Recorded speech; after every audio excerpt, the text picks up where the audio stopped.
The first parliament met at the ceremonial inaugural session in October 1947.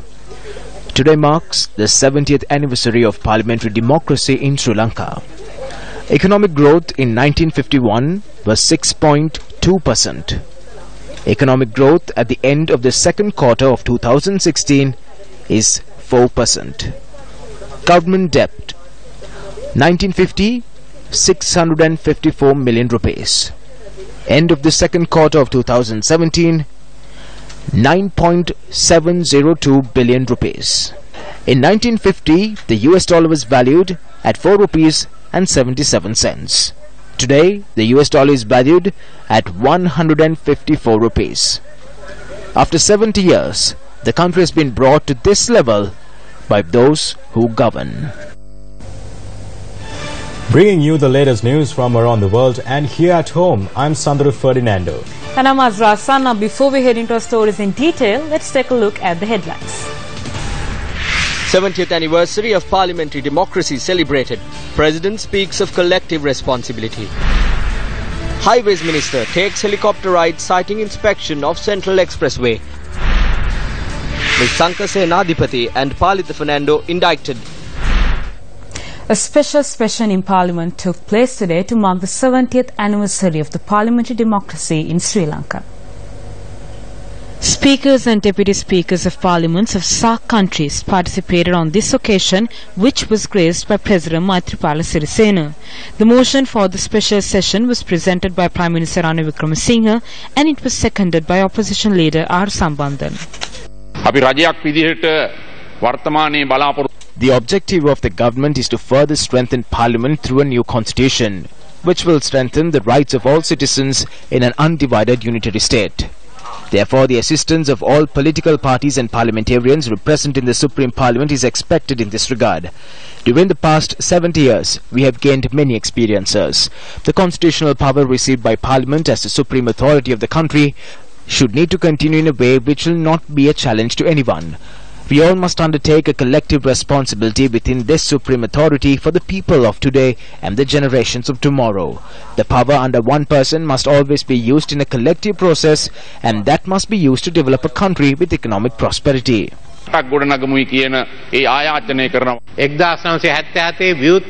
An open economy was created in 1977. We could not achieve our objective because of the conflict. Therefore, many other nations passed us. We have failed to achieve our objectives because of the flaws in the parliamentary system and democracy. These flaws can be in a political party system or the political system as a whole. If we are to achieve prosperity, we must provide a political solution to the ethnic issue. A constitutional council was created and an opportunity was given for all to submit their views via the steering committee. It is for the first time Sri Lankans have been given an opportunity to seek a political solution. We need to make use of this situation. The President as well as the political parties are committed to collectively undertake this political solution.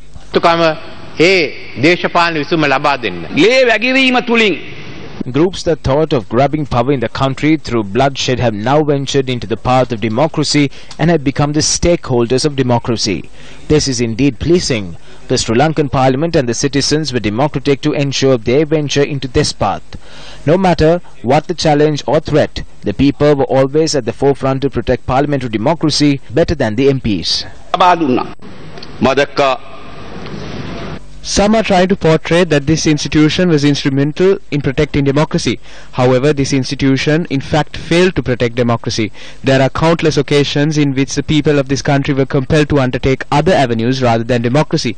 There were conflicts. Democracy was not lost because of the war. The war was created because of the loss of democracy. Therefore, the Centre for Democracy is one that had prepared a constitution and established the independence of judiciary and calls cases on the most supreme position in the judiciary and removes persons from their post. Such was the bitter history of this centre of democracy. This centre must be held accountable for the many dark spots and bloodshed in its 70 years of history. If these walls can speak, they would comment on the many fairy tales that were made here on various plans, budgets, public welfare, development and future of the country were made during those 70 years. Yet, economically we are a poor state. Even after 70 years, this parliament has failed to realize a proper economic direction for the country. If we look at the balance sheets for the past past 70 years, we need to properly evaluate the incidents of the past. What should not be done is to give various interpretations on the political positions one holds. I am pleased to be permitted by the Speaker to make these comments on the 54-member group representing Parliament on behalf of the joint opposition. On the other hand, it is sad because even after 70 years of parliamentary democracy, this Parliament is yet to give acceptance to the 54 MPs in this group. Nevertheless, we are undertaking a tough journey that was undertaken by our leaders in order to ensure there is parliamentary democracy. We believe there is a parliament because there is an election. If there is no election, there is no parliament. That is accepted worldwide. If this is parliamentary democracy, there needs to be an election. Victory and defeat both must be accepted and move forward. There is local government election, 3 provincial councils have also been dissolved, and there is no election. We have in the past 70 years preserved democratic governance through electoral processes, though one must admit, not completely without blemish. The truth must be acknowledged that electoral processes alone cannot ensure democratic governance. We have had insurrections and long periods of armed conflict from which the whole country and all its people have suffered greatly. The worst victims have been the Tamil people who have long struggled for the preservation of their identity and dignity. Issues that were the cause of the armed conflict remain and need to be resolved. We have, sir, all of us learnt many lessons from the most harmful situations that have prevailed in our country. It would be a tragedy if in the name of patriotism, more exactly pseudo-patriotism, anyone seeks to prolong these harmful situations. It must be conceded that despite shortcomings, the country is more normal and peaceful now than it has been in the past. The International Monetary Fund projects Sri Lanka's economic growth for 2017 to be below 4.5%. The IMF briefing the media in Colombo last week said that the government needs to boost state revenue and reduce debt. During the first 3 months of 2017, total debt stood at 9,702.5 trillion rupees, out of which 4,076.6 trillion rupees were foreign debt. Sri Lanka having a very high level of government debt, interest rate cost is very high, typically around 5% of GDP. So our target, however, was set in terms of primary balance. In terms of primary balance, government finances has been on target in June 2017, and our sense is that it will stay on target by the end of the year. So if you are referring to the fact that original pricing formula was supposed to have been adapted in December last year, we now propose it completed in March and September 2018. In the next couple of years, especially by 2019, there will be a huge increase in our foreign debt payments. The question is whether we are ready for this. The government is hoping to increase state revenue through the new Inland Revenue Act. That is a good thing. However, we also need to manage our expenses. What's important here is to do away with all unproductive and wasteful expenditure. Expenses that cannot be justified should not be entertained. What is more important is to boost our exports and foreign investments. In fact, we should focus more on foreign investments rather than debt. That is the only way to protect our exchange rate in the long term. At several meetings during the last couple of days, Prime Minister Ranil Wickremesinghe made certain statements without any data to support his claims. In Galle, he said, during the last 2.5 years, foreign investments to Sri Lanka has increased by 300%. But when we actually compared the data with 2014, foreign direct investments have declined by the end of 2016. He also spoke of 500,000 jobs But what has actually happened is jobs have decreased by 475,000 during the last 2.5 years. The Prime Minister says that the debt situation can now be managed, but our indebtedness has reached 9.4 trillion rupees. So, the picture that the government is painting about the economy is very wrong. Now we join cartoonist Asangaladu Hetty for tonight's picture that speaks louder than words.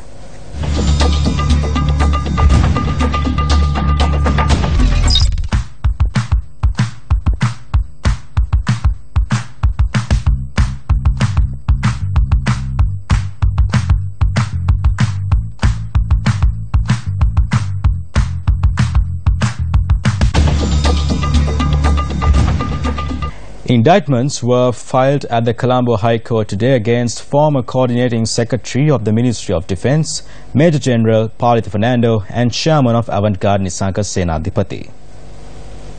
The Attorney General filed 47 indictments against the duo, which include providing and obtaining a bribe of Rs 35.5 million for provision for Avantgarde Maritime Services to operate a floating armoury. Major General Palitha Fernando and Chairman of Avantgarde Nisanka Senadipati was released on a cash bail of 100,000 rupees each and two sureties of 1 million rupees each. Previously, Colombo High Court Judge Ratnapriya Gurusinghe ordered the fingerprints of the suspects be recorded. The released suspects were banned from travelling overseas and the case was postponed to the 20th of this month. The days for recording evidence of the case was set by the High Court Judge to be on the 19th, 20th and 22nd of March next year. An argument arose at the Western Provincial Council when Provincial Councillor Upali Kodikara brought 2 halves of a coconut to the chambers today.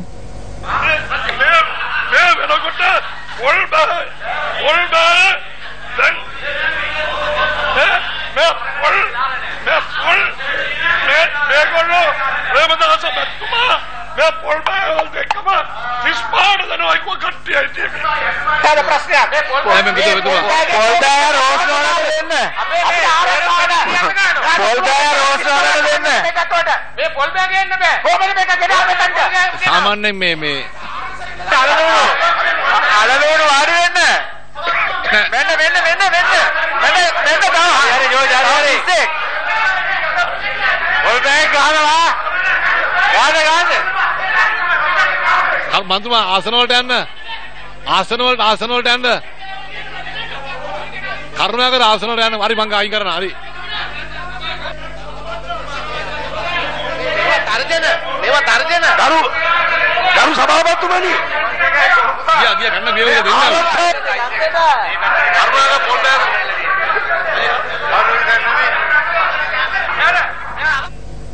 An indictment was served on MP Udaya Gammanpilla and Sydney Jayasinghe before Colombo High Court Judge A.A.R. Heyanthudua today.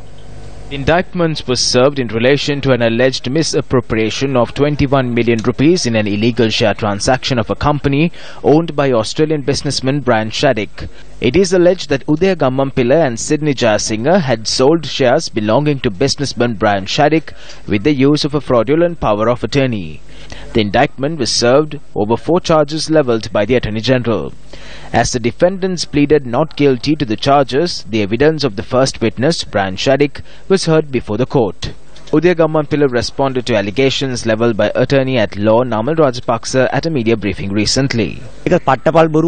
This is a diabolic lie. This is the only charge level against me during my entire life. That is also about misappropriating 100,000 Australian dollars.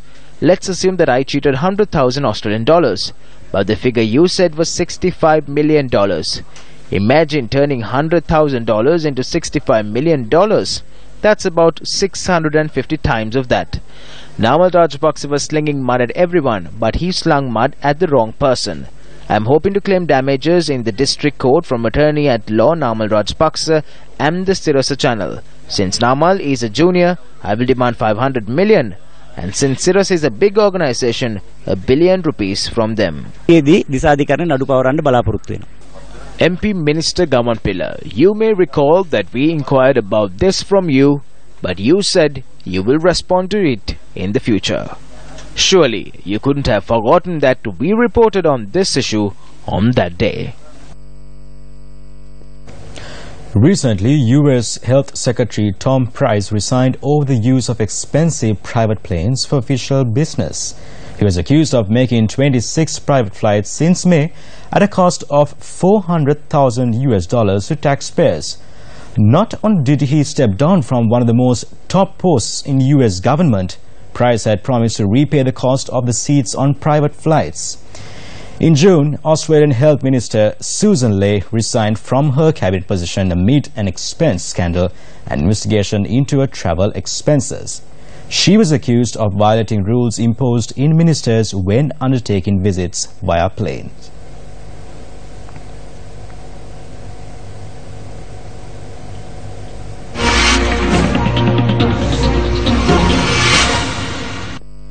Though the Central Expressway comprises of 4 phases, only Phase 2 saw construction commence.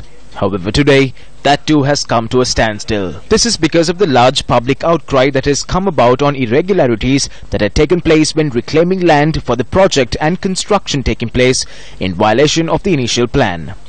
The second phase of the Central Expressway is to be carried out at a cost of 137 billion rupees, obtained as loans from local banks.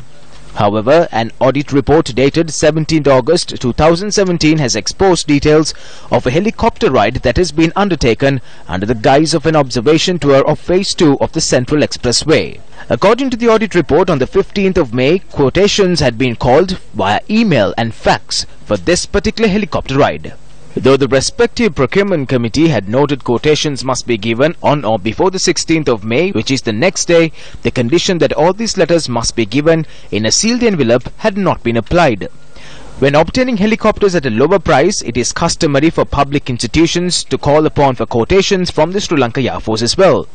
However, it is astounding to note the authorities in charge of Phase 2 of the Central Expressway construction have acted under the premise the Air Force does not exist. Thereby, 3 private firms had put forward their quotations for this request, and least cost put forward is $3,000. However, the firm that put forward a cost of $4,293 had been selected for this. This firm is in fact connected to one that was involved in the controversial industrial plant set up in Kuliapitia. The objective of obtaining a helicopter from this firm was to engage in an observation of the 39.2 kilometer stretch of the Central Expressway from Mirigama to Kurunegala. Accordingly, it is an essential task in this project. The audit claims that correspondence between the Road Development Authority and the project office of Phase 2 of the Central Expressway proved the cost to engage in the observation via a drone camera would have cost only around 150,000. The issue is not in fact spending 646,611 rupees and 66 cents opposed to the 150,000. The respective helicopter had in fact flown between Batharamulla and Trincomalee in addition to flying between Mirigama and Kurunegala. On the 20th of May, the respective helicopter had been used for Subject Minister Lakshman Kiriyala and several others to travel from Batharamulla to Trincomalee and for the return journey. This fact has been exposed in this audit report. Therefore, a helicopter has been obtained on rent using funds obtained at the interest for a need of the second phase of the Central Expressway and had been used on something that does not benefit the project at all. Not only is this abuse of power, this is corruption. Should the general public be compelled to pay the tax and debt for the desire of ministers to travel in the sky?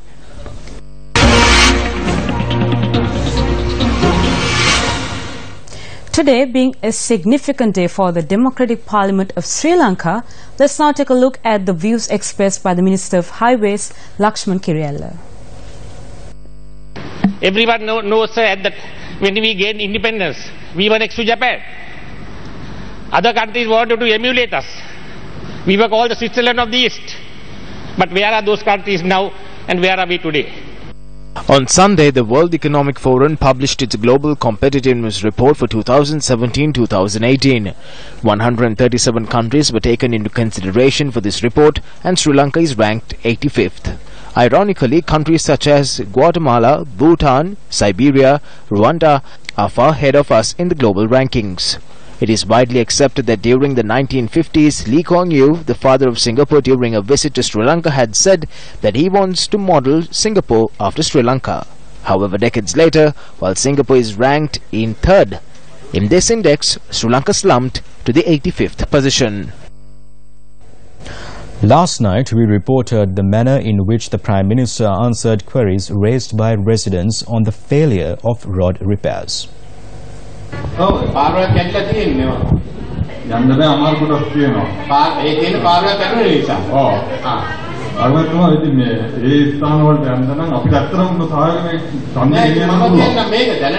tell you this, it may be hard to go on these roads now, but when we come into power, we will fix them. I can't fix them without the Pradeshi Sabhas. You give us the power and I'll provide the money.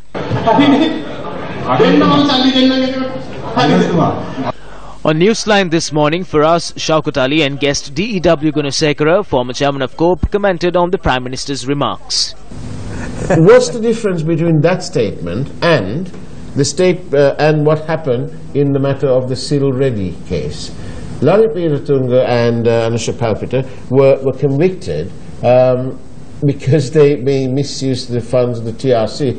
That statement there, just now that we heard, was Prime Minister Ranil Wickremesinghe saying in a sense the same thing. You spend your money, we'll spend the money, we'll give you the roads, you vote for us. So vote for us, we will give you roads, means that you are really corrupting the people, corrupting the voters.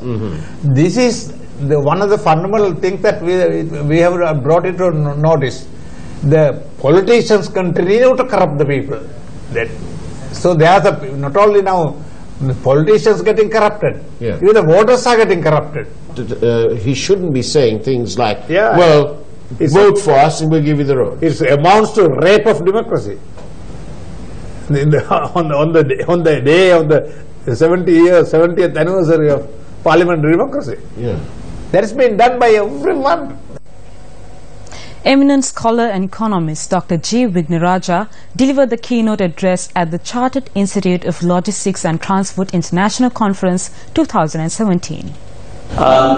We have come out of a 30-year war which held back the economy. We lost 1% of growth for several decades, and that is a real tragedy from an economic development of the country. Having said that, there are a lot of advantages that we have as a country, and I am not one of those people who wants to talk down Sri Lanka. And I have studied Sri Lanka from afar, and I have worked on many countries across the world. We have a lot of advantages. We have a strategic location in the Indian Ocean, but we have to use it in a very smart way. Secondly, we have managed to get a Chinese presence. Some would say not a good thing, but it's here. How do we leverage this to advantage? The other big advantage we have compared to the past is we have a government that I feel is moving in the right direction. The way in which tech will come into value chain will be gradual. It won't in general, but it will depend on the type of technology as to whether the consequences will be negative. Political instability, I think in this country we are well aware of it, so I don't really have to go into detail. This is really disruptive on supply chains. Also speaking at the event was Dr. Harsha De Silva. To me, unless we integrate Sri Lanka to the world, we have no future. And integration means politically and economically. Everything else is secondary. You cannot fight with the United Nations and expect to become a logistics hub. You cannot fight with India and expect to be trading in the southern states of India. You cannot be fighting with China and expect to be working in partnership with Chinese companies. You cannot fight with the European Union and expect GSP+. These are fundamental realities. What I call raised sarong diplomacy does not work. So therefore, you have to find a way to deal with sometimes difficult issues with the international community, as it is referred to, sometimes in a derogatory way. Sarong diplomacy is not working. That is true. Thagari is not working. But It has to be done with a diplomatic way. But why can't you think? Massive corruption. And also cases are dragging. Investigations are very slow in this country.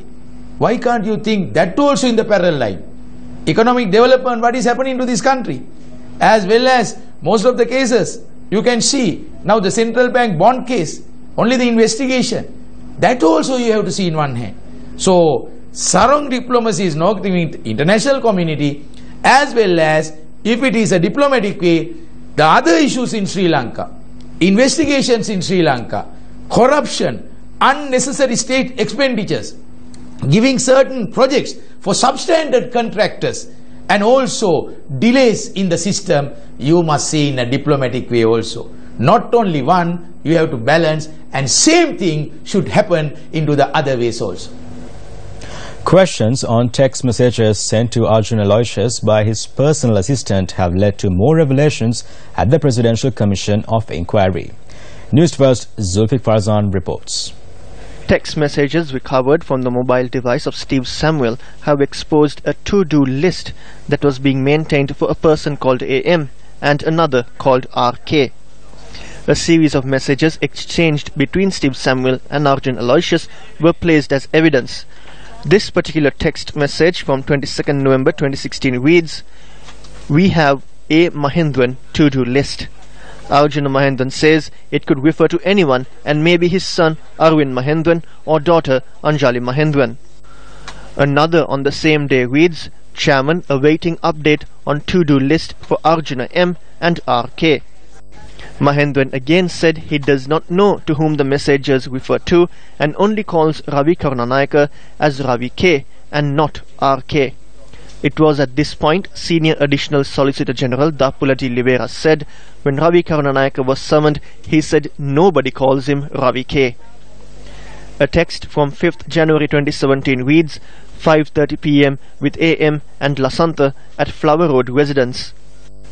Council asked Mahendran if he knew Lasantha Somaratna, the advisor to then Finance Minister. He was also questioned if his daughter had any dealings with the advisor. Mahendran responded saying his daughter was employed at Religia Investments in Singapore at the time the text was sent. Senior Additional Solicitor General Dapulati Livera claimed Arjuna Mahendran was fully involved with Perpetual Treasuries Limited and Arjun Aloysius during his term as governor and after. The former governor of the central bank was questioned regarding the phone conversation between Arjun Aloysius and Kasun Palisena during the 29th March 2016 auction. Mahendran accepted that a primary dealer knowing rates at which a state bank would bid, the volume the EPF would bid, and the possibility of a rate cut is in fact having access to market-sensitive information. The Senior Additional Solicitor General said Aloysius, the son-in-law of Arjuna Mahendran, was getting price-sensitive information during the auction and was manipulating the market, and Mahendran, as governor and father-in-law, set the stage for that to happen. Senior Additional Solicitor General Dapulati Livera put to former Central Bank Governor Arjuna Mahendran that through the staff transfers that he made during his tenure, Arjuna Mahendran made the stage for himself and his son-in-law Arjun Aloysius to manipulate the bond market and thereby paving the way for Perpetual Treasuries Limited to make phenomenal profits during the tenure of Arjuna Mahendran as governor. Mahendran, however, disagreed to these claims made by the Senior Additional Solicitor General. A memorial was held to commemorate the birthday of founder of Gateway, R.I.T. Alice, at the Gateway College in Rajagiriya this morning. R.I.T. Alice, who was an educationalist, served as the State Secretary for the Ministry of Education from 1989 to 1993 and was the founding principal of D.S. Senanayake College, Colombo 7. A cricket net was declared open by former cricketer Aravinda De Silva at the event. He wanted every one of us to be respectful to our parents and our teachers. And if you read his autobiography, you will see how much he did for his mother, and he practiced all these things that he preached. And if we can do that, that is the best that we can do for this great man. Mr. Alice's legacy has to be continued. Let's take a look at tonight's picture that speaks louder than words.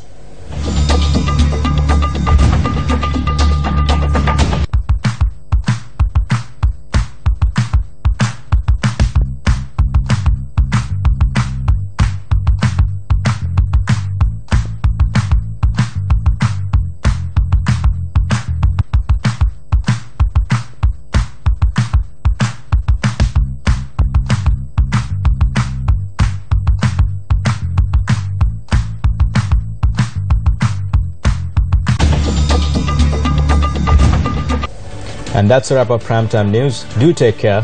And good night.